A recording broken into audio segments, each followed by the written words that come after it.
পোলে পেশাব করে দিলেই লাইনটা পালিয়ে যায়, এরকম আমাদের পরিস্থিতি হয়ে গেছে রানীনগরের অবস্থা। তো আসসালামু আলাইকুম সবাইকে, কেমন আছো সবাইকে শুভ সকাল। এখন বাজে প্রায় 7:30 আর আমরা বেরিয়ে গেছি আমার দোকানের উদ্দেশ্যে আর আমার ভাসটাকে রাখতে। ঠিক আছে, তো কালকে জানো প্রচুর ঝড় হয়েছে, আর ঝড়ে যা ক্ষতি হয়েছে আমাদের রানীনগরের কী বলবো, বিশাল ক্ষতি হয়েছে বলতে আমার কাছে কারেন্ট পালিয়ে গেছে। আর তোমরা তো জানোই যে রানীনগরের কী অবস্থা, মানে কী বলবো, পোলে পেশাব করে দিলেই লাইনটা পালিয়ে যায়, এরকম আমাদের পরিস্থিতি হয়ে গেছে রানীনগরের অবস্থা।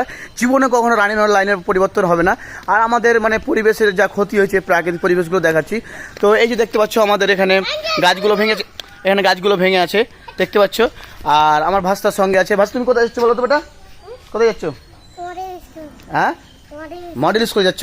তো আমি আমার ভাষাটাকে এখন রাখতে যাচ্ছি সাউথ রানীনগর মডেল স্কুল। আর এখানে একটা দেখতে পাচ্ছ আমাদের লাইফ কেয়ার শিক্ষা মিশন। তো আমাদের রানীনগরে প্রায় কি বলবো 5টা থেকে 6টা মিশন হয়ে গেছে।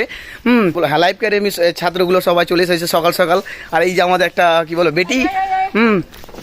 তো ভিডিও তোমরা দেখতে থাকো, আর কোথা থেকে দেখছো একটু কমেন্ট করে বলো। আর তোমাদের কোন গ্রামে কত ক্ষতি হয়েছে, কি ক্ষতি হয়েছে আমাদের একটু কমেন্ট করে বলে দাও।